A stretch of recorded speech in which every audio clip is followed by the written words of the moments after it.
ভাষা হবে আরবি, কবরের ভাষা হবে আরবি, হাসরের ভাষা হবে আরবি।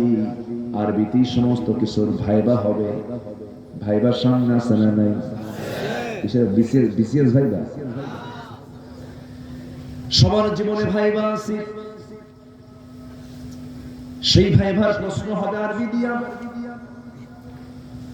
জান্নাতের ভাষা ছিল আরবি, কিন্তু এই দুনিয়াতে এসে আমরা দেখতেছি আমার ভাষা হলো বাংলা, ইন্ডিয়ার ভাষা হলো হিন্দি, পাকিস্তানের ভাষা হলো উর্দু, চাইনাদের চীনা ভাষা, থাইল্যান্ডের থাই ভাষা, মালয়েশিয়ার মালয় ভাষা।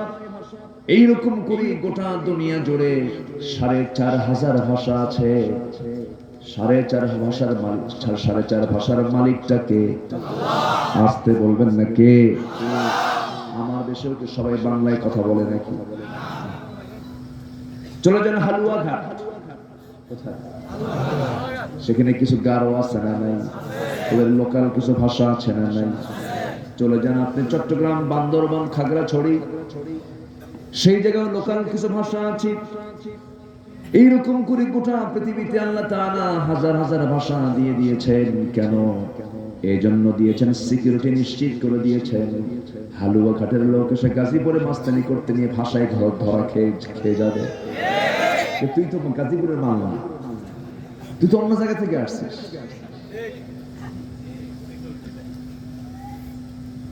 স্থানীয় এলাকার যে নিরাপত্তা নিশ্চিত করার জন্য আল্লাহ তাআলা ভাষাটাও একরকম করে দেন নাই। কারণ চায়নার মানুষের চেহারাও ভিন্ন।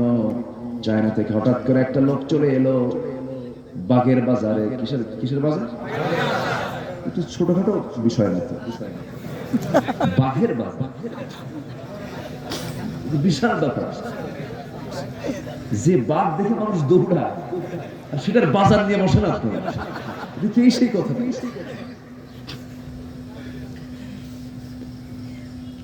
এই বাঘের বাজারে এসে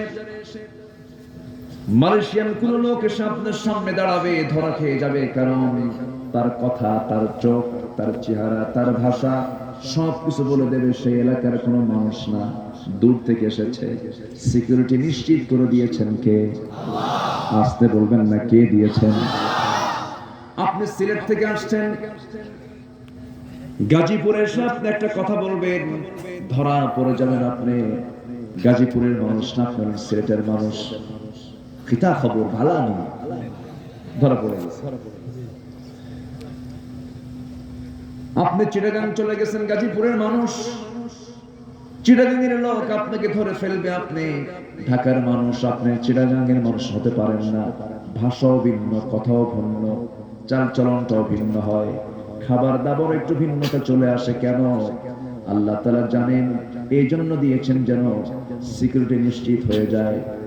আরো বহু কারণ আছে, কিন্তু আল্লাহ তাআলা যে ভাষাকে সবচেয়ে জাতীয় ভাষা করে দিয়েছেন, যে ভাষা ছাড়া আল্লাহকে সহজে চেনা যাবে না, আল্লাহর ভাষা বোঝা যাবে না ভালোভাবে, আল্লাহ তাআলা কোরআনটাকে সিলেক্ট করেছেন কোন ভাষায়?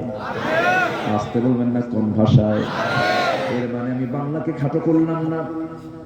বাংলার দাম অবশ্যই আছে, বাংলাও তো আল্লাহর ভাষা, আল্লাহ বাংলা ভাষা দিয়েছেন। এই বাংলার অবশ্যই গুরুত্ব আছে, হিন্দি ভাষার গুরুত্ব আছে, ইংরেজি ভাষার গুরুত্ব আছে। সমস্ত ভাষার মালিককে আল্লাহ তাআলা। কোন ভাষাকে আমি ইনকার করছি না, খাটো চোখে দেখছি না, কিন্তু যে ভাষা আমার কবরের ভাষা হয়ে যাবে, সেই ভাষাটা সবার জানার দরকার আছে না নাই? আপনি যদি সারা জীবন ইংরেজি না পড়েন, আপনার কোনো সমস্যা নাই। আপনি যদি হিন্দি না পড়েন, কোনো সমস্যা নাই। এটা আপনার জন্য অতিরিক্ত, আপনি শিখতেও পারেন না পারেন। কিন্তু নামাজ যেহেতু ফরজ, সেহেতু নামাজ পড়ার জন্য, দিন বোঝার জন্য কোরআন শিক্ষা অর্জন করাটাও, আসতে বলে, কোরআন শিক্ষা অর্জন করাটাও